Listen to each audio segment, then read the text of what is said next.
Badago txirrindularitza ulertzeko beste modu bat. Nortasuna da kirol egina.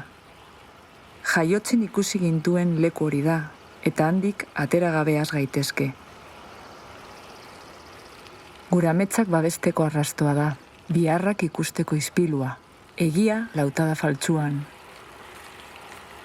Matriarkak markatutako bidean, bultza eta bultza egiten duen marea, asola izan gabe zeinen goian dagoen portua, templo bihurtu ditugun areka horiek denak. Apaltasuna pinoi txikian, lana plater handian, hitza eta pedala, podiunik gabeko garaipenak.